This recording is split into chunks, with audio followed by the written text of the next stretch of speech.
Dieu est esprit et il utilise les êtres humains pour communiquer ses oracles à son peuple. Une seule parole est nécessaire pour que Dieu t'a percé. Amen. La volonté de Dieu, ce n'est pas que, comme je dis toujours, que nous restons toujours dans une situation de statico. Amen. Voilà. Dieu n'est pas stagnant. Dieu est un Dieu qui évolue. Alléluia. Et le Dieu qui fait progresser son peuple. Voilà. Dieu il se déplace. Dieu est continuellement en mouvement. Il n'est pas mort. Amen.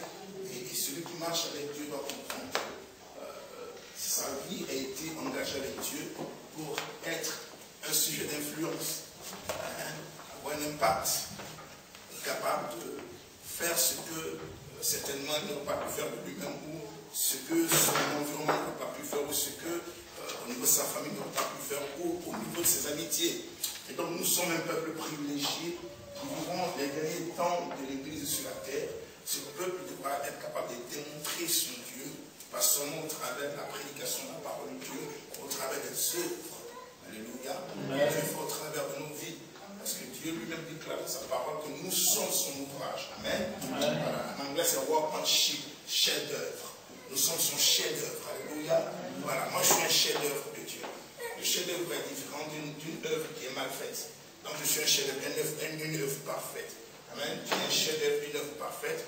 Dieu t'a fait chef-d'œuvre, son ouvrage, et il a préparé les bonnes œuvres avant que tu naisses pour que toi, tu les pratiques. Amen. Et donc, il y a des œuvres qui vous attendent. Il y a un peuple qui attend que ces œuvres soient manifestées pour que vous soyez révélés. N'est-ce pas que Romain nous déclare que le monde entier se trouve sous l'emprise du malin et il souffre et il attend l'avènement ou la manifestation des fils de Dieu. Donc ça veut dire que quelque part, Dieu attend qu'une femme et un homme ici soient dans une position, pas d'enfant, mais de fils, de maturité, de révélation de qui Dieu est, pour pouvoir manifester la gloire de Dieu. Vous voyez, ceux qui ont été utilisés par le passé sont morts, ils sont passés le flambeau à la génération future. Nous sommes aujourd'hui cette génération que les anges observent, que nos prédécesseurs observent, pour que l'humanité connaisse un bouleversement par rapport à ce nom qui est élevé au-dessus de tous les noms. Cela ne se fera pas autre part que dans l'Église, au travers de ceux que Dieu a acquis à la louange de sa gloire. Et je suis né pour manifester le règne de Dieu. Est-ce que tu le crois vraiment? Parce que d'autres croient qu'ils sont nés pour pouvoir souffrir. D'autres croient qu'ils sont nés pour être là où ils sont. Moi, je crois personnellement que la Bible nous a mis à part. N'est-ce pas que Dieu dit en Isaïe, il faut relâcher le peuple que je me suis acquis pour la louange de ma gloire. Autrement dit, ma vie doit manifester la louange de Dieu. Car il ne peut pas dire, ah Dieu merci d'avoir suscité ce temps. Parce que sans lui que ça arrive. Alléluia. Cela veut dire qu'entre tes mains existent des clés qui vont ouvrir toute situation bloquée. Amen. Entre tes mains se trouve la solution que recherchent ceux qui n'ont pas. Donc tu es sûr, dis je suis associé à la solution. Je suis associé à la solution. Dis je ne ferai jamais partie du problème. Je vais expliquer pourquoi. Le monde a trop de problèmes, n'a pas besoin d'autres problèmes. Amen. C'est pourquoi tu as été suscité. Voilà. Ton salut équivaut à l'existence de Dieu. Parce que tu as été prédestiné à être son enfant d'adoption sur Éphésiens chapitre 1 avant la fondation du monde. Amen. Le jour où Dieu a commencé à penser, ce jour-là, tu as existé. Il a pensé Dieu. C'était un privilège. C'était un privilège de faire partie d'une famille idolâtre. Et il est devenu grand devant le Seigneur. Chacun d'entre nous a une marque déposée. Est une marque déposée, il y a une marque déposée. Amen. Une marque déposée à cause de l'enfance de Dieu. Et à une marque déposée qui doit mettre dans la vie de quelqu'un pour qu'il soit une empreinte. Alléluia. Alors Dieu veut marquer cette génération de sa grandeur. Dis Amen. Amen. Dis Amen. Amen. Ça ne dépend pas des circonstances, ça ne dépend pas de l'église, ça ne dépend pas de la couleur, ça dépend de la volonté de Dieu. Et aussi longtemps que Dieu est vivant, aussi longtemps que Dieu est sur son trône, aussi longtemps que Dieu tient les chaînes du gouvernement de ce monde, je dis que ce que Dieu a prédit sur sa vie s'accomplira. Il n'existe aucun démon en enfer, aucune puissance dans le deuxième ciel, qu'un être humain qui peut changer ce que Dieu a déjà prescrit. Jamais. Parce que ce n'est pas par la bouche de l'homme que Dieu a parlé. Or, Dieu déclare que ce que lui-même il relâche par sa parole, il est prêt à l'accomplir. Parce qu'il veille sur sa parole pour l'accomplir. Donc nous ne sommes pas dans un temps de non-accomplissement, nous sommes dans un temps d'accomplissement, de la manifestation du Fils de Dieu. Alléluia. Il peut arriver que des des événements ou des situations, certains éléments, ça peut nous troubler. C'est tout à fait normal. Regardez, s'il n'y a pas de problème, il n'y a pas de solution. Voilà. Et donc, quelque part, ce que je traverse est un sujet d'élévation. Parce que tout ce que Dieu a élevé sont toujours passés par des difficultés. Dans la Bible, il n'existe personne que Dieu a propulsé qui n'a pas connu des moments de détresse. Mais dans leur détresse, quand ils ont invoqué l'Éternel, il les a entendus, il les a exaucés, il les a fait. C'est important que vous compreniez ce matin que l'Église, ce n'est plus juste un club d'individus, mais c'est une association des hommes sanctifiés, mis à part, qui Dieu est. Nous sommes un club. Alléluia. Il y a trop de clubs qui existent sur la terre. Rotary Club, NBA International, et tous ces clubs existent. Mais nous sommes le peuple engendré par Dieu. Nous sommes sortis de la côte de Jésus-Christ. Lorsqu'il a été percé, la Bible dit le sang et l'eau sont sortis, n'est-ce pas? Est-ce que vous savez que pour qu'une femme accouche, le sang et l'eau sortent aussi? Donc à le percé, il t'a accouché, alléluia. Il t'a accouché parce que l'eau et le sang sont sortis de la poche, exactement comme quand la poche d'eau se casse, et puis le sang sort, et puis ensuite l'enfant. C'est le fruit de beaucoup de douleurs. Amen. C'est pourquoi l'apôtre Paul nous dit que si Dieu n'a pas hésité de donner son fils Jésus-Christ pour toi et pour moi, que nous donnera-t-il pas? Amen. Alléluia.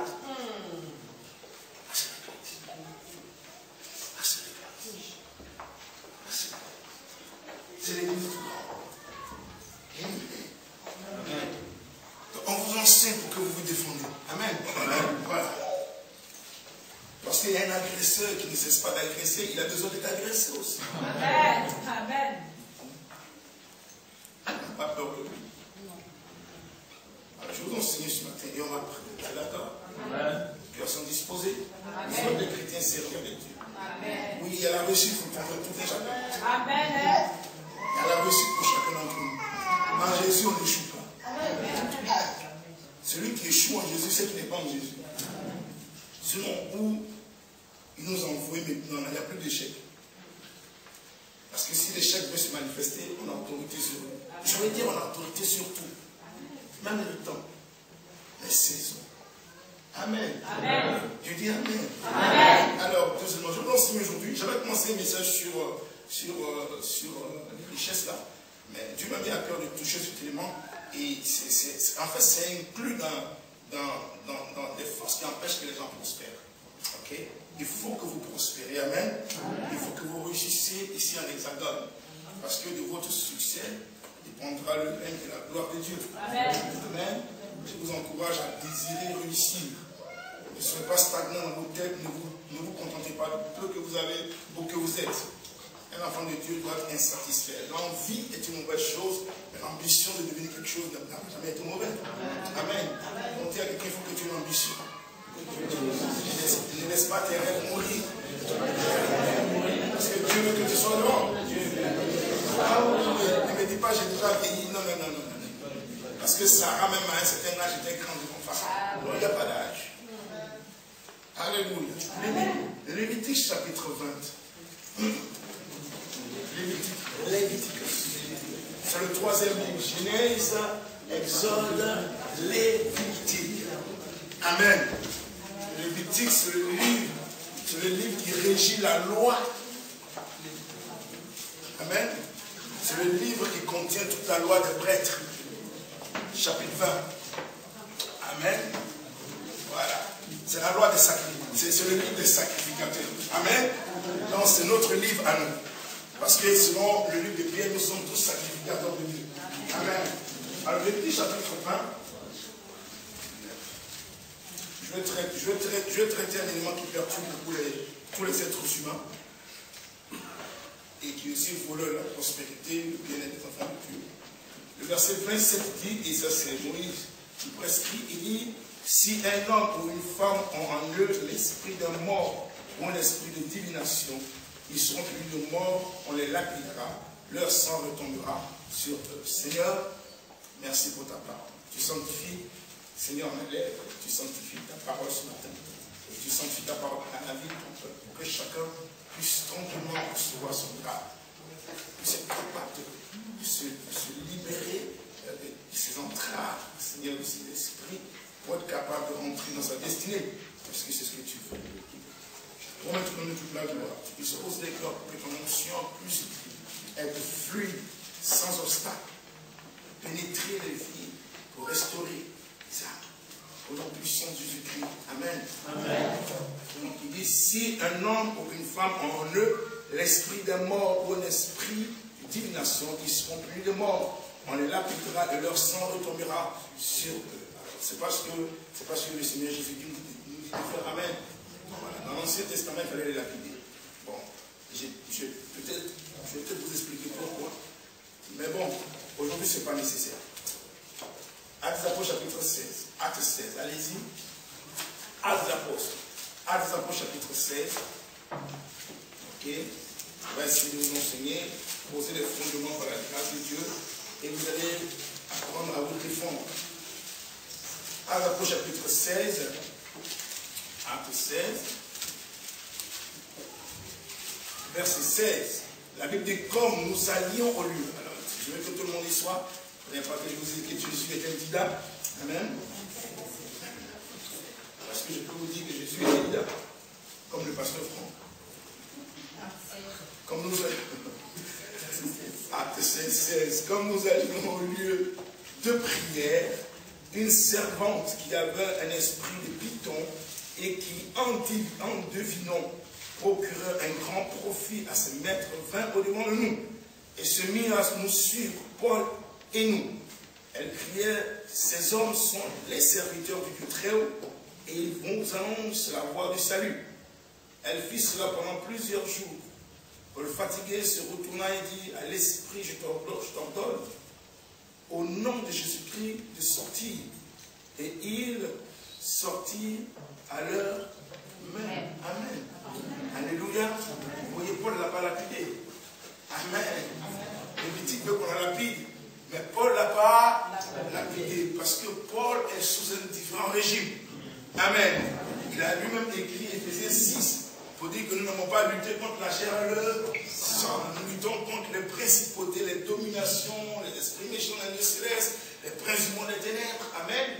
Un jour, on fera un séminaire sur ces choses. Ok? Pour que vous compreniez très bien.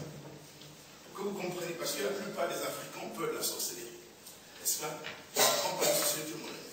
La shivering. C'est-à-dire, ils sont en train de trembler comme s'ils avaient froid. La shivering.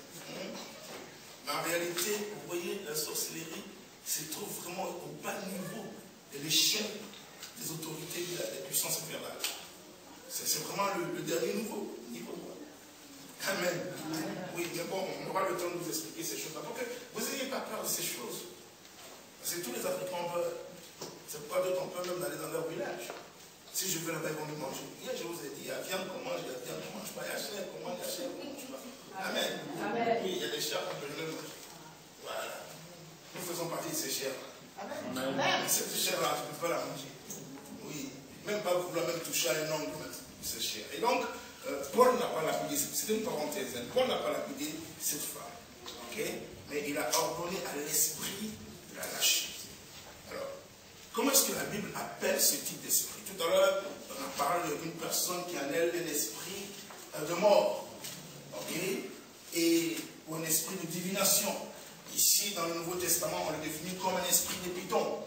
Ok? Mais en réalité, son nom biblique serait par exemple l'esprit familier. Amen. Amen. Son nom biblique sera l'esprit familier. Il n'agit pas seulement au travers du python. Okay? Il peut agir au travers de plusieurs éléments. Voilà. C'est cet esprit que possèdent toutes les personnes qui sont associées à l'occultisme. Toutes les personnes qui sont ancrées dans l'occultisme ont cet esprit. Amen. Ou tous ceux qui ont touché à l'occultisme ou à la consultation. Vous savez cela en Deutéronome chapitre 18. La Bible nous interdit d'avoir une communion avec tous ces éléments qui, en réalité, ont en eux cet esprit. Alors en Deutéronome 18, je vais poser le fondement et je vais vous expliquer ce que ça veut dire esprit familier. Mais parlons un peu en Deutéronome chapitre 18. À partir du verset 11, ça c'est Dieu qui parle au travers de Moïse.